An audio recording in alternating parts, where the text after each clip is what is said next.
इस व्रत की कथा इस प्रकार है।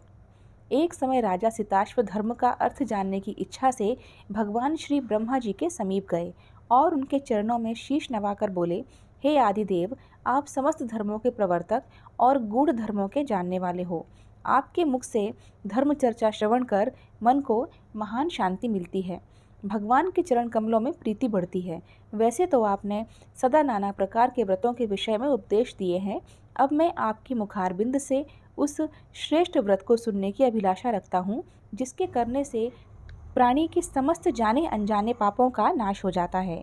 राजा के इन वचनों को श्रवण करके श्री ब्रह्मा जी ने कहा, हे नृपश्रेष्ठ, तुम्हारा प्रश्न अति उत्तम और धर्म में प्रीति उपजाने वाला है। मैं तुमको गुह और समस्त पापों को नष्ट करने वाला वह सर्वोत्तम व्रत सुनाता हूँ। यह व्रत ऋषि पंचमी के नाम से विख्यात है।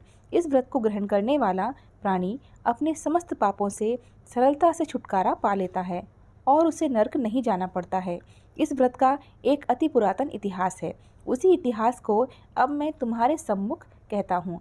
व्रत का इतिहास बताते हुए श्री ब्रह्मा जी ने कहा, एक समय विदर्भ देश में उत्तंक नामक ब्राह्मण अपनी पतिव्रता पत्नी के साथ निवास किया करता था।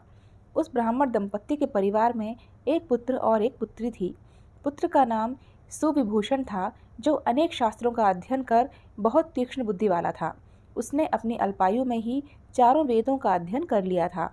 हे राजन, उत्तंक ने अपनी पत्नी के कहने से अपनी पुत्री का विवाह एक सुयोग्य ब्राह्मण कुमार के साथ कर दिया, किंतु विधि का विधान कुछ ऐसा था कि वह कन्या विवाह होने के पश्चात विधवा हो गई।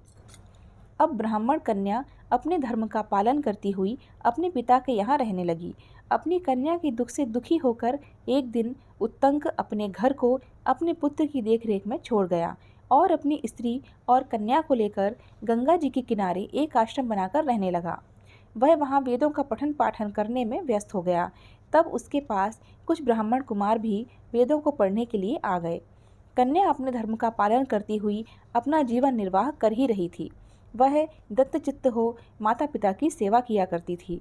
एक दिन कार्यों से थकित हो वह एक शिला पर आराम करने के लिए लेट गई। थकान अधिक होने के कारण उसको अपने शरीर की सुध ही न रही। ईश्वर की लीला ऐसी हुई कि अर्धरात्रि के समय यकायक उसके शरीर में कीड़े उत्पन्न हो गए। शिष्यों ने उसे वस्त्र विहीन तथा उसके शरीर पर कीड़ों को रेंगता देखा तो उन्होंने अपनी गुरु पत्नी को जाकर यह समाचार बताया। अपनी कन्या के शरीर में कीड़े पड़ जाने की बात को सुनकर ब्राह्मणी विलाप करती हुई उस शिला के पास पहुंची। वहां उसकी कन्या सचमुच ही वस्त्र विहीन तथा बेसुध पड़ी थी। उसके शरीर पर हजारों कीड़ों को रेंगता देखकर वह अत्यंत ही दुखी हुई और चीख चीख कर रोने लगी। इस प्रकार विलाप करते करते वह ब्राह्मणी भी अचेत अवस्था को प्राप्त हो गई। किंतु ज्यों ही उसे चेत हुआ तो उसने अपनी कन्या को गोदी में उठाया और आश्रम में अपने पति उत्तंक ऋषि के सन्मुख ले जाकर रख दिया। कन्या की उस दशा को देखकर वह ब्राह्मणी अपने पति से बोली, हे स्वामी, आप कृपा कर मुझे यह बतलाएं कि आपकी इस साध्वी कन्या की यह दुर्दशा किस दुष्कर्म के कारण हुई है। भार्या की इस तरह की बात को सुन करके उत्तंक ऋषि अपने नेत्रों को बंद करके शांत होकर हृदय में भगवान का ध्यान करने लगे और उन्होंने अपनी अंतर्ज्ञान शक्ति के द्वारा कन्या के पूर्व जन्म के समस्त वृत्तांत को जान लिया। तब अपने नेत्रों को खोलकर वे कहने लगे, हे प्रिय, हमारी यह कन्या अपने पूर्व के 7वें जन्म में एक ब्राह्मणी थी। उस समय इसने एक बार रजस्वला होते हुए भी घर के घड़े आदि बर्तनों को छू लिया था। बस उसी पाप के कारण आज इसके शरीर में कीड़े उत्पन्न हो गए हैं। शास्त्रानुसार रजस्वला स्त्री पहले दिन चांडालिनी, दूसरे दिन ब्रह्म हत्यारिणी, तीसरे दिन एक धोबिन के समान प्रतीत होती है और चौथे दिन वह स्नान करने के पश्चात शुद्ध हो जाती है। शुद्ध होने के बाद भी इसने अपनी सखियों के साथ ऋषि पंचमी व्रत को होता देखकर भी उसमें रुचि नहीं ली। व्रत के उत्सव के दर्शन मात्र से इस जन्म में उसको उत्तम ब्राह्मण कुल प्राप्त हुआ है। मुनि के इस प्रकार के वचनों को श्रवण कर उसकी पत्नी बोली, हे स्वामी, जिस व्रत के दर्शन मात्र से ही इसे आपके उत्तम कुल में जन्म तो प्राप्त हुआ, परंतु जिसका तिरस्कार करने से शरीर कीड़ों से भर गया, ऐसे महान और आश्चर्यजनक व्रत को आप कृपा करके मुझे अवश्य बताएं। तब उत्तंक ऋषि आनंदित होकर बोले, हे भद्रे, यह व्रत समस्त व्रतों में उत्तम है। तुमने इस व्रत की जानकारी चाहिए है जो समस्त प्राणी मात्र के लिए लाभदायक रहेगी। इसके प्रभाव से समस्त पापों का नाश हो जाता है। इस व्रत को करने वाला निश्चय ही दैहिक, भौतिक और दैविक तीनों प्रकार के कष्टों से छुटकारा पाता है। व्रत करने वाली स्त्री अपने सौभाग्य को प्राप्त करती है। यह चमत्कारी व्रत भाद्रपद मास के शुक्ल पक्ष की पंचमी तिथि के दिन होता है। व्रत करने वाली स्त्री को चाहिए कि वह गंगा या उसके समान पवित्र नदी अथवा कुएं के जल से स्नान करे और नित्य कर्मों को करने के बाद विधि विधान से पंचामृत बनाकर श्रद्धा और भक्ति सहित सप्त ऋषियों को उससे स्नान कराए और फिर चंदन, अगर, कपूर आदि गंध तथा पुष्प, धूप, दीप आदि निवेदित करे। पहले भूमि को गौ के गोबर आदि से शुद्ध करे। उस पर अष्टदल कमल बनाकर अरुंधति सहित सप्तऋषियों की स्थापना की जाती है। पवित्र वस्त्रों और यज्ञोपवीतों को अर्पित करे। पवित्र वस्त्रों और यज्ञोपवीतों को अर्पित करें, उत्तम फलों और मिष्ठान्न से उनका भोग लगावे तथा अर्घ्य दें।